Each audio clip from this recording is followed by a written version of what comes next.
الحمد لله نحمده ونستعينه ونستغفره ونؤمن به ونتوكل عليه ونعوذ بالله من شرور أنفسنا ومن سيئات أعمالنا من يهد الله فلا مضل له ومن يضلله فلا هادي له ونشهد أن لا إله إلا الله وحده لا شريك له ونشهد أن سيدنا وسندنا وحبيبنا ومولانا محمدا عبده ورسوله الذي أرسله بالحق بشيرا ونذيرا وداعيا إلى الله بإذنه وسراجا منيرا أما بعد فقد قال الله تعالى في كلامه المجيد وفرقانه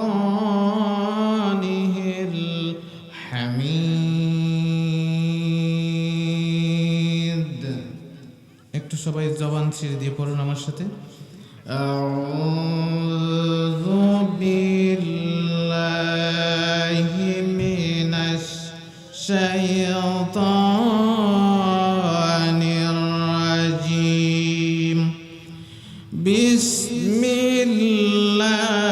বিসমিল্লাহির রাহমানির রাহিম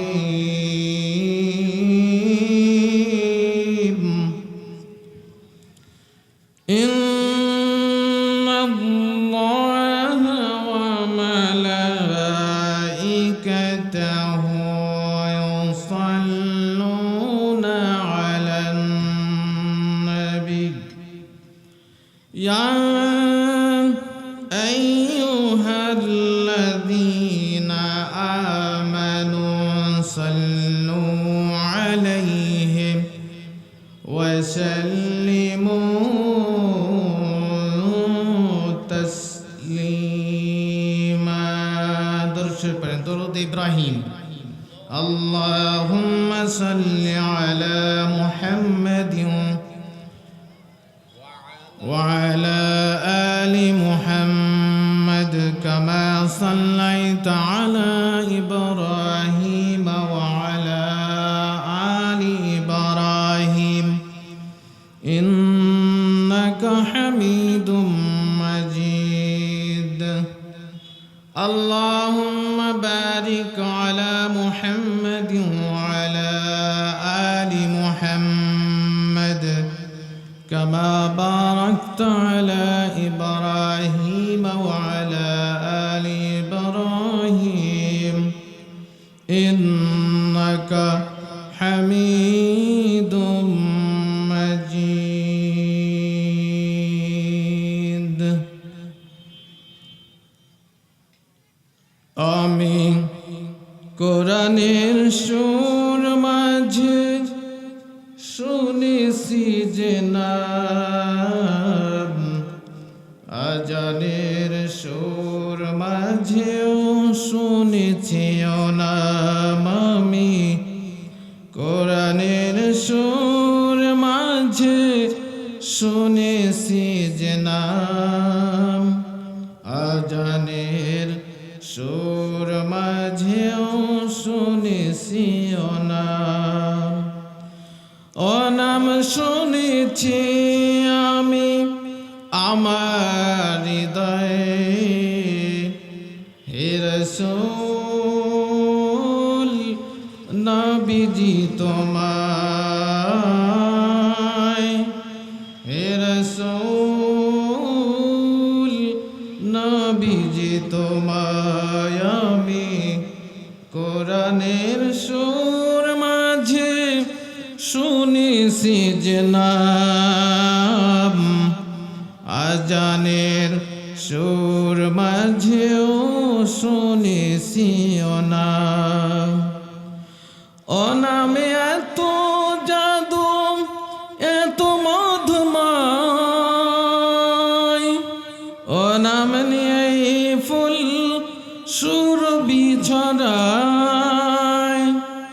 অনামে এত জাদু এত মধুময়, অনাম নিয়ে ফুল সুরভি ছড়ায়। অনামের সুর তুলে শুধু আমি চাই, হে রাসূল নবীজি তোমায়, হে রাসূল নবীজি তোমায়। আলহামদুলিল্লাহ।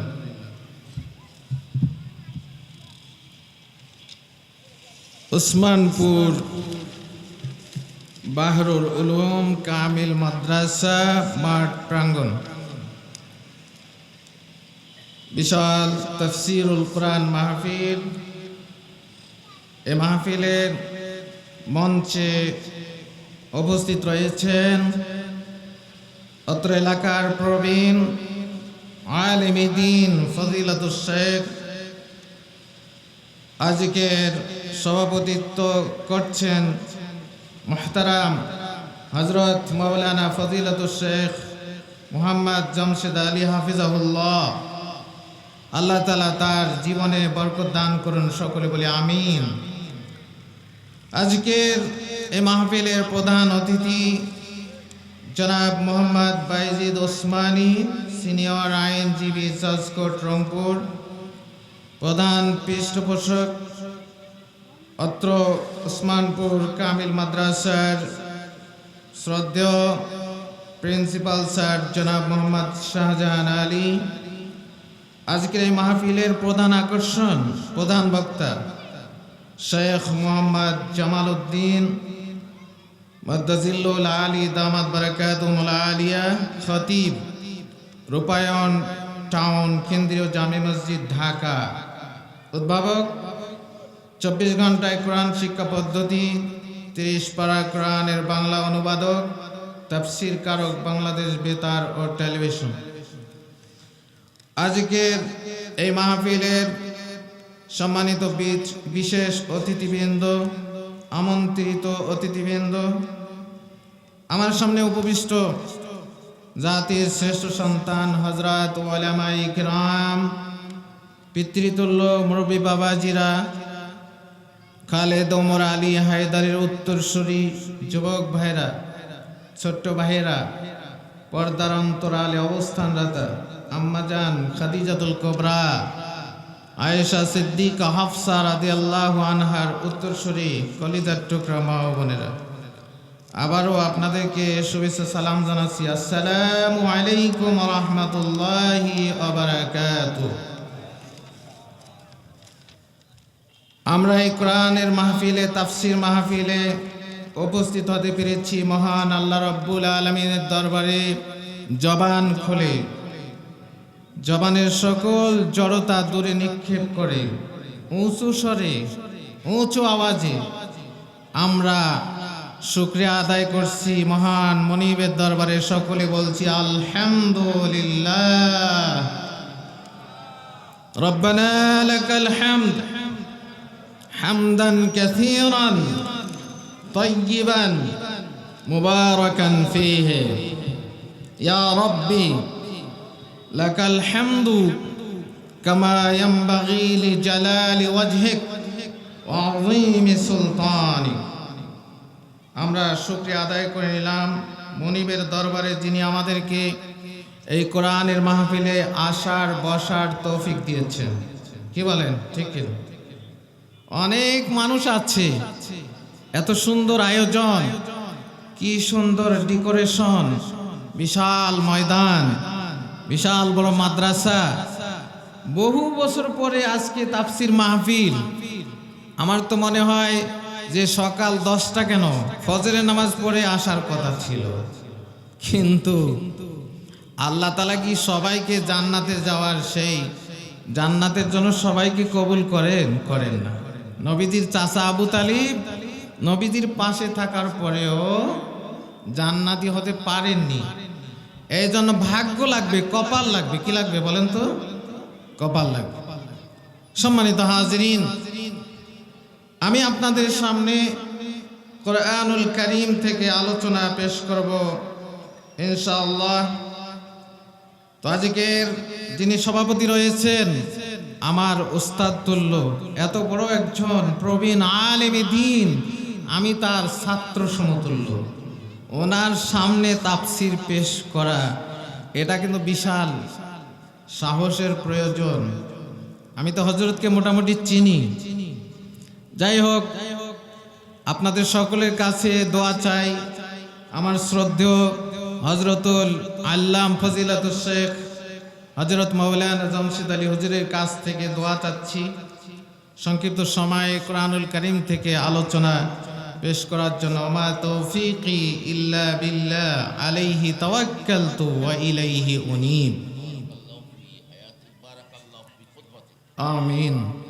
সম্মানিত হাজিরিন, তো একটু আলোচনার শুরুতে একটু তাকবীর দেওয়া যাবে? সাহস আছে? আছে? রোজা আছেন নাকি কেউ? সোজা নেই তো একটু তাকবীর দেন তো মেহরবানি করে। লিল্লাহি তাকবীর, লিল্লাহি তাকবীর। মানে যে আওয়াজ, তাতে তো মানে যুবক ভাইরা কি আছে এখানে? ওসমানপুরের যুবক ভাইরা আছে নাকি এখনো আসে নাই? আমার মনে হচ্ছে না। যারা যুবক ভাইরা যুবক পদ থেকে পদত্যাগ করেন, তো পদত্যাগ করেন। এটা যুবকের আওয়াজ নয়, তাকবীর ধ্বনি। একটু বীরত্বের মতো তাকবীর ধ্বনি দিতে হবে। লিল্লাহি তাকবীর, লিল্লাহি তাকবীর। আল কোরআনের আলো, আল হাদিসের আলো, সংসদে জালো, সংসদে জালো। বাস, আলহামদুলিল্লাহ। তাহলে আলোচনা শুরু করা যায়। সম্মানিত হাজিরিন, একটু পড়ুন আমার সাথে। আউযু বিল্লাহি মিনাশ শাইতানির রাজিম। বিসমিল্লাহির রাহমানির রাহিম। আল আখিল্লাউ ইয়াওমাইযিন বা'দুহুম লিবা'দিন আদুও্বুন ইল্লাল মুত্তাকিন। বলুন আল্লাহু আকবার। আল্লাহ রাব্বুল আলামিন বলেন,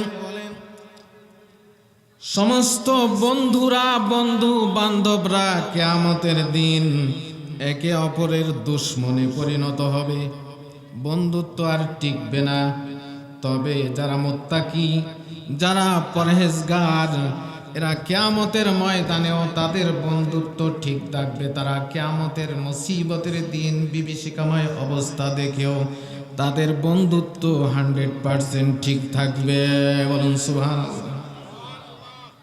সূরা যুখরুফ, কোরআনুল কারীমের 25 নম্বর পারা, 13 নম্বর পৃষ্ঠা, 43 নম্বর সূরা। এই সূরার আয়াত সংখ্যা হচ্ছে 89টি। মাক্কি সূরা, মক্কায় নাজিল হয়েছে। বলেন তো কোথায় নাজিল হয়েছে? মক্কায় নাজিল হয়েছে। সূরার নাম কি? সূরা যুখরুফ। বলেন সবাই, সূরার নাম সূরা যুখরুফ। সূরা যুখরুফ। যুখরুফ শব্দের অর্থ হলো সোনার অলংকার, স্বর্ণের অলংকার। কি একটু হাসি দেন না কেন? মনটা খারাপ দেখতেছি। সোনার কথা বললেও একটু খুশি আসে না? আল্লাহ পাক সোনার অলংকার নামে একটা সূরা, নাম হলো সূরা যুখরুফ। এই সূরার মধ্যে যে সকল বিষয় আলোচনা করা হয়েছে তার মধ্যে প্রধান আলোচ্য বিষয় হচ্ছে যত প্রকার জাহিলিয়াত, যত প্রকার কুসংস্কার, যত প্রকার শিরক বিদআতের বিরুদ্ধে নবীজির পক্ষ থেকে সংগ্রামের ঘোষণা। বলুন সুবহানাল্লাহ। কাফের মুশরিকরা এই কোরআনটাকে সব সময় ওরা অবান্তর অকেজো করার জন্য নানান অজুহাত তারা তৈরি করেছিল। তারা বলছে এই কোরআন যার উপরে নাজিল হলো এই লোকটা তো গরিব, এই লোকটার কোনো বড় বিশাল কোনো বাড়ি নাই, গাড়ি নাই, টাকা পয়সা নাই। এর চেয়ে যদি মক্কা এবং তায়েফ এই দুইটি বড় জনপদের বড় নেতার কাছে যদি কোরআন নাজিল হতো তাহলে কোরআনটা গ্রহণযোগ্য হতো। বলেন নাউজুবিল্লাহ, কথা বলে না। আল্লাহ রাব্বুল আলামিন তাদের সেই অভিযোগের কথা কোরআন সূরা যুখরুফের মধ্যে আল্লাহ বললেন, ওয়াকালু লাউলা নুজিলা হাযাল কুরআনু আলা রাজুলিম মিনাল ক্বরিয়াতাইনি আযীম। মুশরিকরা বলে এই কোরআন মক্কা আর তায়েফের মধ্যে সবচেয়ে বিলাসবহুল বাড়ি গাড়ির মালিক, বিশাল বিশাল প্রাসাদের মালিক, বড় নেতার উপরে যদি কোরআন নাজিল হতো তাহলে এই কোরআনটা গ্রহণযোগ্য হতো। কিন্তু আল্লাহ রাব্বুল আলামিন বলেন, তোমরা কি জানো এই কোরআন কার উপরে নাজিল করতে হবে, কাকে দিয়ে ইসলামের কাজ হবে সেটা তো তোমরা জানো না। আমি আল্লাহ রাব্বুল আলামিন জানি, তোমরা তা জানো না। এই যুখরুফের কথা 35 নম্বর আয়াতে আছে। আল্লাহ রাব্বুল আলামিন বলেন, পৃথিবীর মানুষগুলো যদি ধন সম্পদ পেয়ে আল্লাহকে যদি ভুলে না যেত, আমি কাফেরদের জন্য তাদের বাড়ির ছাদ, বাড়ির সিঁড়ি, বাড়ির দরজা, বাড়ির তাদের এই যে বড় বড় চেয়ার, কুরসি, আসন, এগুলো সবগুলো আমি স্বর্ণের করে দিতাম। কিন্তু কাফেরদেরকে এত নিয়ামত দিলে ওরা মনে করত পৃথিবীর মানুষ, যত মানুষ বেঈমান হবে তত তার ধন দৌলত বেশি হবে। তখন অধিকাংশ মানুষই আল্লাহর উপরে বিশ্বাস হারিয়ে ফেলতো। বলুন ঠিক কিনা? আল্লাহ বলছেন, ওয়ালাউলা আন ইয়াকুনান নাসু উম্মাতান ওয়াহিদাতান লাজআলনা লিমান ইয়াকফুরু বিররহমানি লিবুয়ুতিহিম সুকুফাম মিন ফিদ্দাতিন ওয়া মাআরিজা আলাইহা ইয়াজহারুন। আল্লাহু আকবার। আমি ওদের ঘরের ছাদ, ঘরের সিঁড়ি এগুলো রূপার বানাই দিতাম। ওয়ালি বুয়ুতিহিম আবওয়াবান ওয়া সুরুরান আলাইহা ইয়াত্তাকিউন। তাদের বাড়ির দরজাগুলো, তাদের আসন, এই যে সোফাগুলো আমি আল্লাহ রাব্বুল আলামিন রূপার স্বর্ণের করে দিতাম। ওয়া যুখরুফা, এবং তাদের জন্য স্বর্ণের অলংকার আমি ঢেলে দিতাম। সুবহানাল্লাহ বলেন। কিন্তু আল্লাহ রাব্বুল আলামিন এই নিয়ামতটা পরীক্ষার জন্য দিয়েছেন। আল্লাহ রাব্বুল আলামিন নবীজিকে বলছেন, ও নবী শুনুন, লা তামুদ্দান্না আইনাইকা ইলা মা মাত্তা'না বিহি আজওয়াজাম মিনহুম যাহরাতাল হায়াতিদ দুনিয়া লিনাফতিনাহুম ফীহ। ও নবী, আমি কাফেরদেরকে যে সমস্ত সামগ্রী দুনিয়ার বিলাসবহুল বাড়ি গাড়ি টাকা পয়সা দিয়েছি, আপনি ওই দিকে চোখ তুলবেন না। বলুন সুবহানাল্লাহ। আমাদের দেশের অনেক মানুষ আমরা বলি কি ভাগ্যবান কে, অমুক ব্যক্তি ভাগ্যবান। কেন? 3টা বাড়ির মালিক, একটা গ্রামে, একটা শহরে, একটা লন্ডনে। আমাদের দেশের অনেক নেতার বাড়ি ওই কানাডার বেগম পাড়ায়। হ্যাঁ, বহু অনেক বাড়ি গাড়ি তারা করেছে, শত শত বাড়ি গাড়ি। কি বলেন, ঠিক কিনা?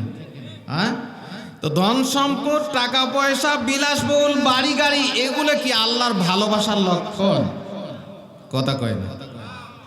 আল্লাহ রাব্বুল আলামিন যাদেরকে বেশি ভালোবাসেন ওদেরকে ধন সম্পদ দেন না, ওদেরকে গরিব বানান, ফকির বানান। নবীজি বলছেন আল ফকরু ফখরি, গরিবতা, নির্ধন হওয়াটা হলো আমি নবীর জন্য গৌরব। সুবহানাল্লাহ। আমরা তো ওই দিকে তাকাই। আল্লাহ রাব্বুল আলামিন কোরআন মাজিদে সূরা যুখরুফ এইখানে বললেন আলা খিল্লাউ, বন্ধুরা ইয়াউমা ইদিন, কিয়ামতের দিন, বায়দুহুম লিবাদিন আদুউন, একে অপরের শত্রু হয়ে যাবে। সেদিন আর বন্ধুত্ব টিকবে না। তবে যারা মুত্তাকি, পরহেজগার, আল্লাহকে ভয় করে, আল্লাহর হুকুম মানে, তাদের বন্ধুত্বই কিয়ামতের ময়দানে বহাল থাকবে। সুবহানাল্লাহ। এই আয়াতের মধ্যে আল্লাহ পাক শিখিয়ে দিলেন কেমন বন্ধু নির্বাচন করতে হবে। বন্ধু কেমন চাই? যে বন্ধু নামাজ পড়ে না, যে বন্ধু আল্লাহর হুকুম মানে না, যে বন্ধু শিরিক করে, কোরআনের বিরুদ্ধে সংগ্রাম করে, ওদেরকে বন্ধু বানা যাবে না। বলেন ঠিক কিনা? কথা বলে না কেন? বন্ধু কে হবে, শত্রু কে হবে? কোরআনে মাজিদের মধ্যে আল্লাহ রাব্বুল আলামিন সবকিছু খুলে খুলে বলে দিয়েছেন। ও মুমিন, তোমার বন্ধু কে হবে, তোমার শত্রু কে হবে, কোরআনের মধ্যে আছে না নাই? কথা বলে না, আছে না নাই? আল্লাহ রাব্বুল আলামিন বললেন ইন্নামা ওয়ালিয়ুকুমুল্লাহু ওয়া রাসূলুহু ওয়াল্লাযীনা আমানুল্লাযীনা ইউকিমুনাস সালাতা ওয়া ইউতুনাজ যাকাতা ওয়া হুম রাকিউন। বলেন আল্লাহু আকবার। আল্লাহ রাব্বুল আলামিন বলে দিলেন, ও মুমিন শোনো, তোমার বন্ধু হবে কারা? ইন্নামা ওয়ালিয়ুকুমুল্লাহ, এক নম্বরে তোমার বন্ধু হচ্ছেন কে বলুন তো? আল্লাহ। কে? আল্লাহ।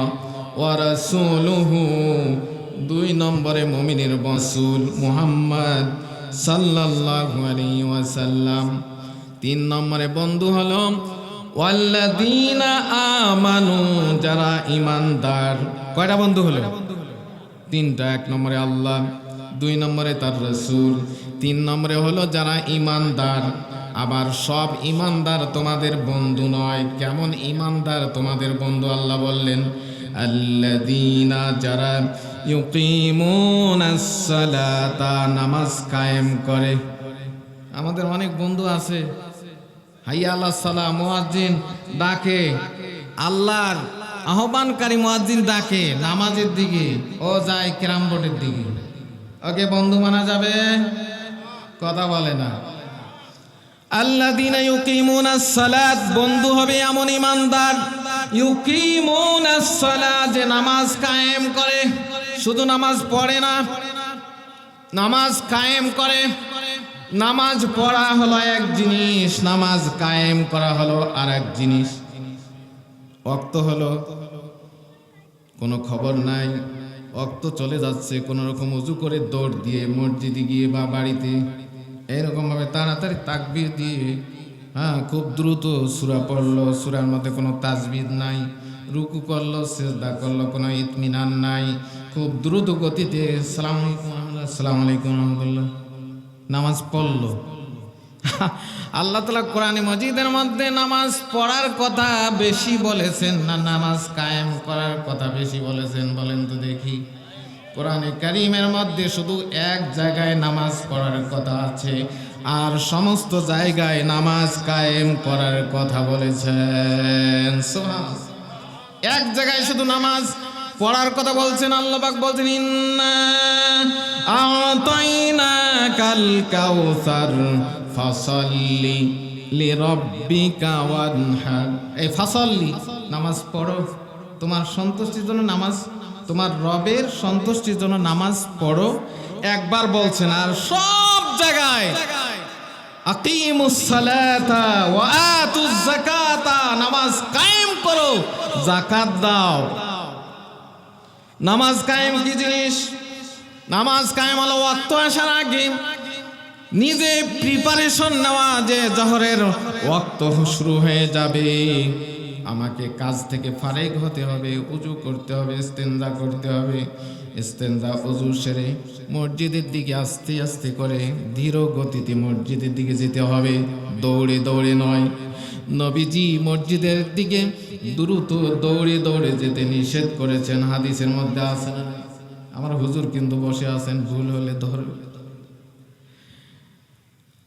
তোমরা নামাজে দৌড়ে দৌড়ে যেও না, ইতমিনানের সাথে ধীরে ধীরে যাও, কেননা তোমাদের প্রতিটা কদম, প্রতিটা পদক্ষেপ তোমাদের আমল নামার মধ্যে লিপিবদ্ধ হয়ে যাবে।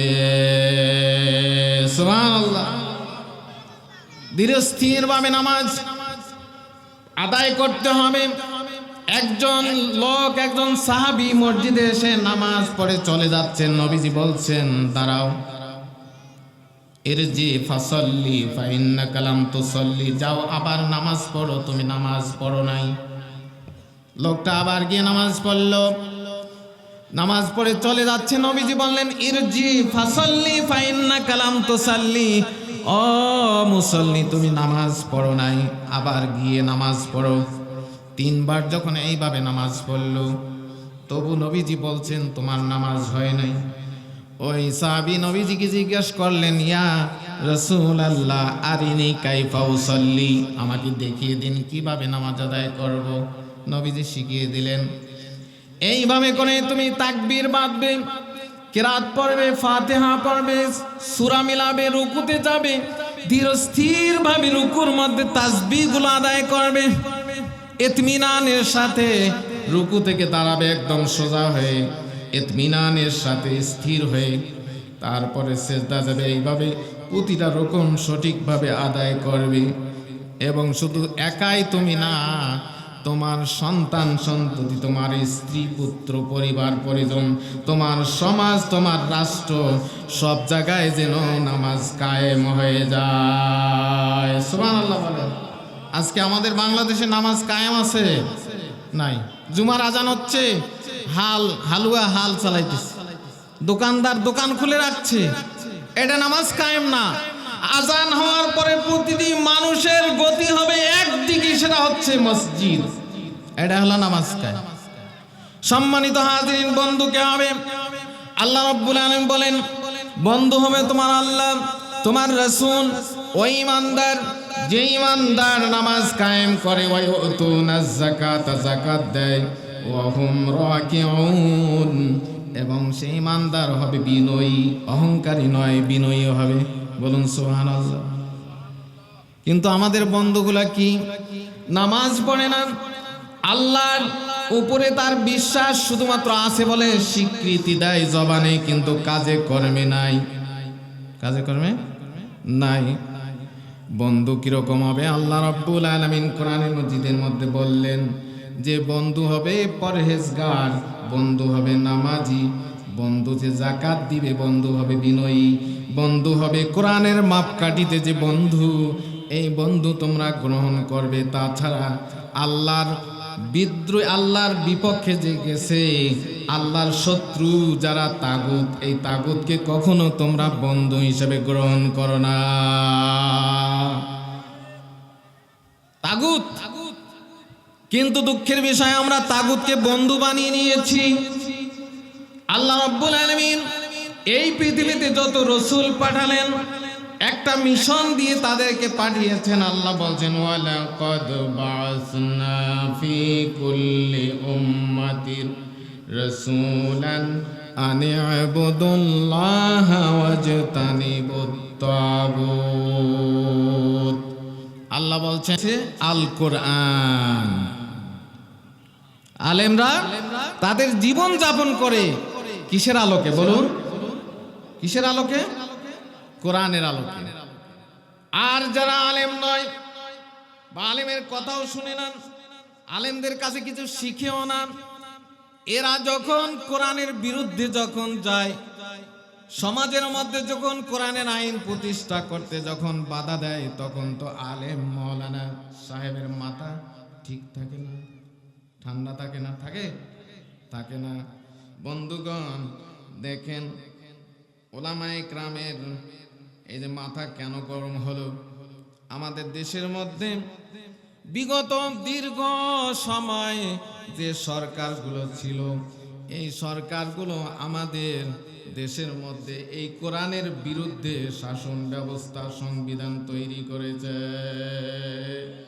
কথা বলেন, আমাদের দেশের সংবিধান কি কোরআনের পক্ষে না বিপক্ষে?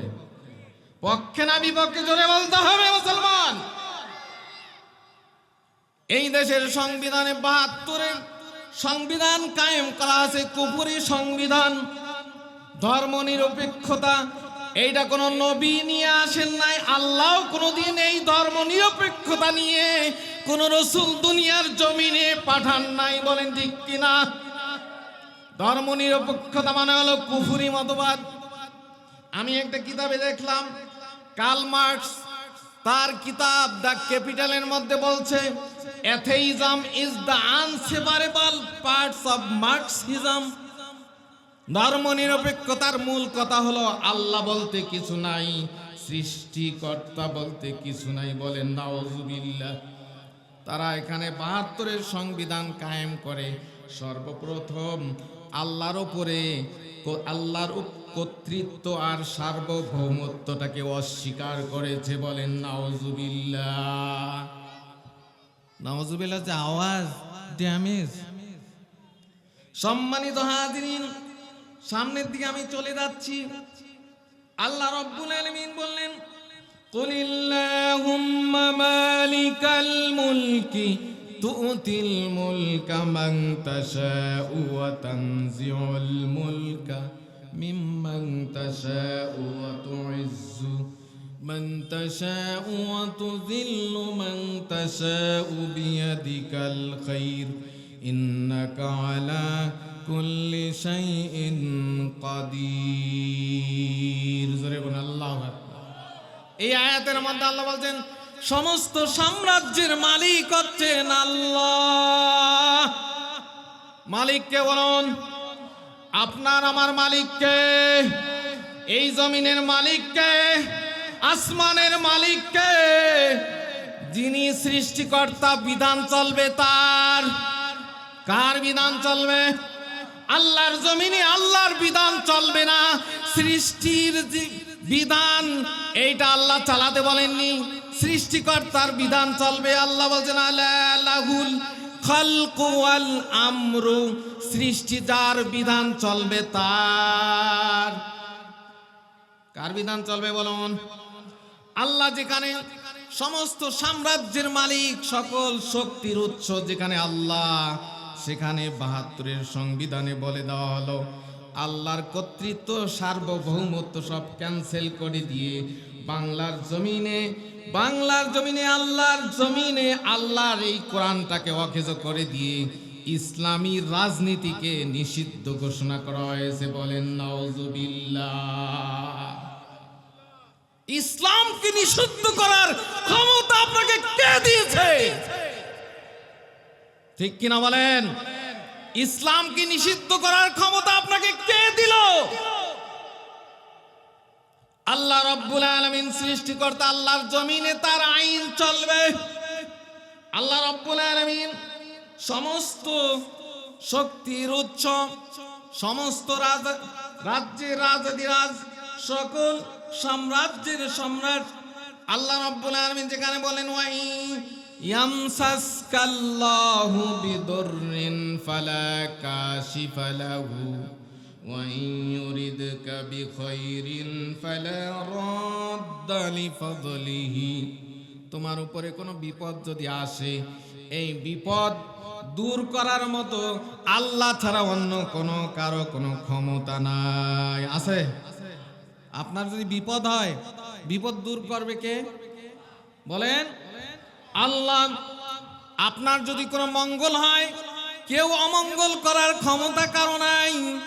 অথচ আমাদের দেশের দুর্গা পূজা যখন হয়, হিন্দুদের দুর্গা পূজায় মুসলমান গিয়ে বলে এবার মা দুর্গা গজে চড়ে এসেছে, এই জন্য এবার ফসল ভালো হয়েছে। বলেন নাউজুবিল্লাহ। আপনারা এটা বিশ্বাস করেন? দুর্গা মা গজে চড়ে আসছে এই জন্য ফসল ভালো হয়েছে, এই কথাতে বিশ্বাস করবে সে কি ইমানদার থাকতে পারে? এ কথা বলেন না কেন? থাকতে পারে? এই রকম অনেক কথা যেগুলো বলার সময় নাই। আমাদের দেশের ক্ষমতায় গিয়ে কিছু মানুষ তারা বলেছিল মাদ্রাসার মধ্যে বোরকা তুলে দিতে হবে।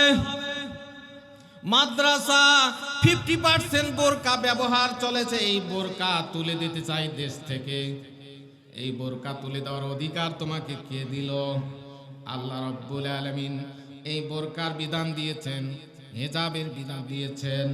আল্লাহ রাব্বুল আলামিন বলেন ইয়া আইয়ুহান নাবিয়্যু কুল লিআজওয়াজিকা ওয়া বানাতিকা ওয়া নিসাইল মুমিনিনা ইউদনিনা আলাইহিন্না মিন জালাবিবিহিন। বলেন আল্লাহু আকবার। আল্লাহ বলছেন ও নবী তুমি বলে দাও, কুল লিআজওয়াজিকা, ও নবী তুমি তোমার স্ত্রীদেরকে বলে দাও, ও বানাতিকা তোমার মেয়েদেরকে কন্যাদেরকে বলে দাও, ও নিসাইল মুমিনিনা মুমিনদের স্ত্রীদেরকে বলে দাও যখন প্রয়োজনে বাড়ির বাহিরে যখন বের হবে, ইউদনিনা আলাইহিন্না মিন জালাবিবিহিন্না তারা যেন বড় একটা চাদর মুড়ি দিয়ে শুধুমাত্র চোখগুলো খোলা থাকবে, আপাত মস্তক ঢেকে রাস্তায় বের হবে। কেন আল্লাহ এই বিধান দিলেন? পর্দার বিধান কেন দিলেন? যালিকা আদনা আইয়ুরাফনা ফালা ইউযাইনা ওয়া কানাল্লাহু গফুরার রহিমা। আল্লাহ বলছেন ও নবী এই পর্দার বিধান আমি এই জন্য দিলাম, এই পর্দানিশী মেয়েটাকে দেখে মানুষ বুঝবে এটা সম্ভ্রান্ত বংশের মহিলা, এটা কোনো দেহ ব্যবসায়ী মহিলা নয়, এটা কোনো পতিতা নয়। অতএব তাদের সঙ্গে কোনো ইফটিজিং করবে না, উত্ত্যক্ত করবে না। বলুন সুবহানাল্লাহ। সম্মানিত হাজরিন, সমাজ থেকে জেনা ব্যভিচার দূর করার নিয়মটা মানুষের তৈরি করা নিয়ম দিয়ে কি জেনা ব্যভিচার দূর হবে? হবে? হবে না। কার বিধান দিয়ে দূর হবে? আল্লাহর বিধান। অতএব তুমি ক্ষমতায় গিয়ে বোরকা তুলে দিবে, এটা তো বাংলাদেশের 90% মুসলমান কোনোদিন এটা মেনে নেবে না। মেনে নেবেন আপনারা? যদি কোনোদিন আগামীর সংসদ যেটা হবে, এতদিন যা হয়েছে 53 বছর যা হয়েছে, মানব রচিত আইন দিয়ে দেশটাকে লন্ডভন্ড করে দিয়েছেন, মানুষের সম্পদ নষ্ট করেছেন, মানুষের এই দেশের যত প্রকার সম্পদ আছে তলাবিহীন চুরি বানিয়ে দেওয়া হয়েছে। সামনের যে সংসদ হবে আর কোন স্বৈরাচারের সংসদ আমরা মেনে নিব না। আগামীর বাংলাদেশ হবে আল কোরআনের বাংলাদেশ। ঠিক কিনা বলো? আগামীর বাংলাদেশ আল কোরআনের বাংলাদেশ, আগামীর বাংলাদেশ আল কোরআনের বাংলাদেশ, আগামীর বাংলাদেশ। ঠিক কিনা? সম্মানিত হাজিরিন, আমি যে কথা বলতেছিলাম, আলেম ওলামার মাথা কেন গরম হয়েছে? বোরকা তুলে দিবে, পর্দা তুলে দিবে।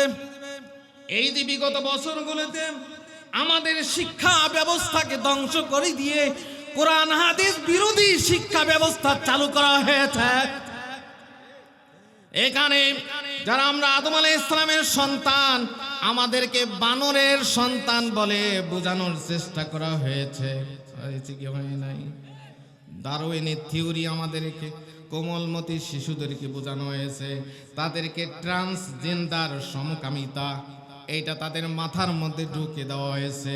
নবীজির গল্প, আবু বকরের গল্প, ওমরের গল্প, আলী রাদিয়াল্লাহু আনহুর গল্প পাঠ্যপুস্তক থেকে বিদায় করে দেওয়া হয়েছে। মুসলমান, পাঠ্যপুস্তকে যেই সমস্ত বেপরদার কথা, দাড়ি টুপির সাথে মস্কারি ঠাট্টারি, মস্কারি টিটকারি বিদ্রুপ, এইরকম একটা জেনারেশন তৈরি করার জন্য পরিকল্পনা গ্রহণ করেছে বাংলাদেশের 99% মুসলমানের।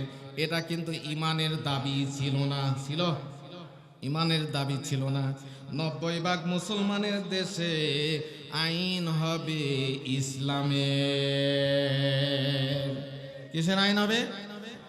হ্যাঁ, ইসলামের আইন, কোরআনের আইন হলে যে অন্য ধর্মের লোক বিপদে থাকবে তা না, সকল ধর্মের মানুষ নিরাপদে থাকবে, তাদের জানমালের নিরাপত্তা থাকবে। এত সুন্দর জীবন ব্যবস্থা যেখানে সকল ধর্মের মানুষ নিরাপদ এবং 90% মুসলমানের সংবিধান হবে, তাহলে আমরা আমল করতে পারবো, ইমানের পথে চলতে পারবো। তা না করে কোরআন বিরোধী সব বক্তব্য, কোরআন বিরোধী আইন যদি করে, বাংলাদেশের মুসলমান আলেম ওলামা বসে বসে আঙ্গুল চুষবে না। সম্মানিত হাজিরিন, আমরা দেখেছি বর্তমান এবং ভবিষ্যতেও যে সমস্ত কাজ কারবার করা হয়েছে ইসলামের বিরুদ্ধে, বলা হয়েছে যারা সরকারপন্থী মানুষরা বলেছেন নারী এবং পুরুষের সমান অধিকার দিতে হবে, এইটা তো কোরআনের কোনো নিয়ম নয়।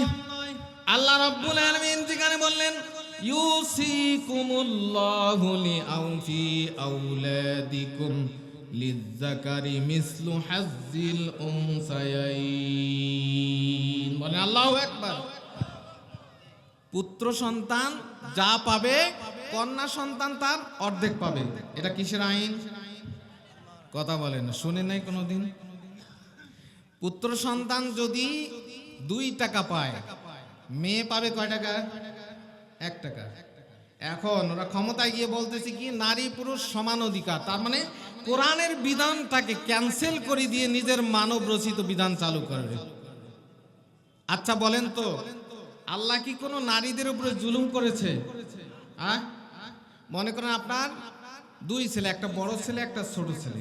বড় ছেলেকে বাজার করতে আপনি বাজারে পাঠালেন, 1000 টাকা তার হাতে দিয়ে বললেন বাবা বাজার করে নিয়ে আসো, 1000 টাকা দিলেন। আর ছোট ছেলের হাতে বাজার করার অর্ডার দেননি, এমনিতে তার হাতে 500 টাকা দিলেন। কয় টাকা দিলেন? 500। তাহলে এই ছোট ছেলের উপর কি এটা জুলুম করা হলো? কথা বলেন, আমার কথা বোঝা যাচ্ছে না? তাকে তো কোনো দায়িত্ব দেওয়া হয়নি। একজন মহিলা সে বাবার কাছ থেকে ভরণ পোষণ পায় যতদিন বিয়ে হয়নি, বিয়ে হওয়ার পরে স্বামীর ঘরে যখন চলে যায়, স্বামীর দায়িত্বে চলে যায়। আমার যখন সন্তান হয়, সন্তান তখন মায়ের খেদমত করে, করে কি করে না? তাহলে একজন মহিলা তার সারাটা জীবনে চলা ফেরার জন্য সকল জায়গায় আল্লাহ রাব্বুল আলামিন তাকে পাওয়ার ব্যবস্থা করে দিয়েছেন। বাবার কাছে পায়, স্বামীর কাছে পায়, ছেলের কাছে পায়, স্বামীর কাছে মোহরানা পায়, খোরাক পোশাক পায়, মেডিকেল চিকিৎসা সব কিছু সে পায়, সোনো পাউডারও পায়, পায় কি পায় না? এরপরে যদি তাকে অর্ধেক দেওয়া, এটা কি জুলুম হবে? একজন পুরুষের তো সব কিছু ব্যয়ভার তার উপরে দেওয়া হয়েছে। এই জন্য আল্লাহর কালামটা, আল্লাহর বিধানটা হলো ইনসাফের বিধান। কথা বলুন ঠিক কিনা? আল্লাহ বলেন ওয়াতাম্মাত কালিমাতু রাব্বিকা সিদকাম ওয়া আদলা লা মুবাদ্দিলা লিকালিমাতিল্লাহি ওয়া হুয়াস সামিউল আলিম।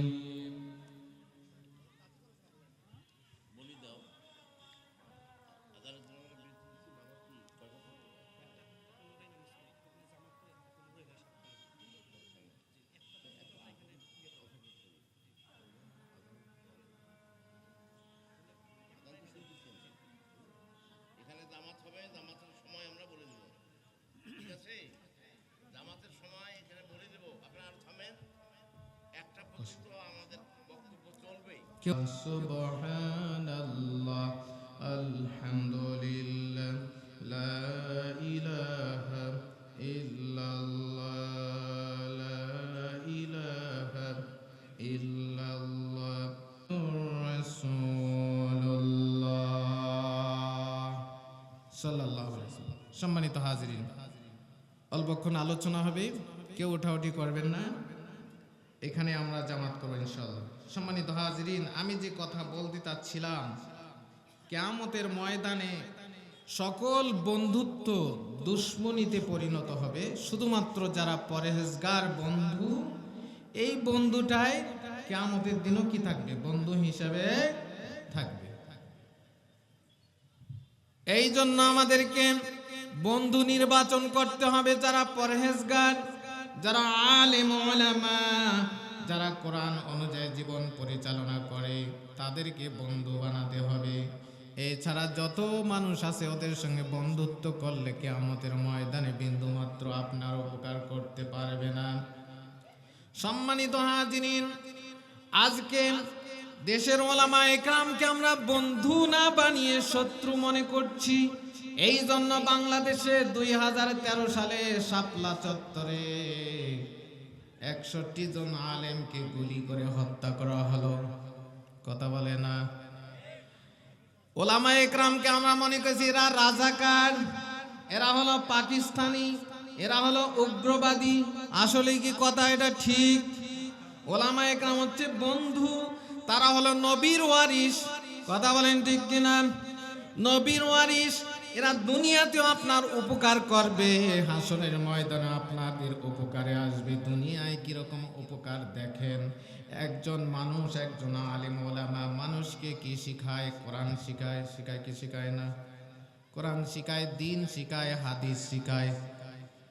অথচ সমগ্র পৃথিবীর যত সৃষ্টিজীব আছে, একজন আলেমের উপরে, একজন তলেবে ইলমের উপরে তারা কিন্তু দোয়া করে।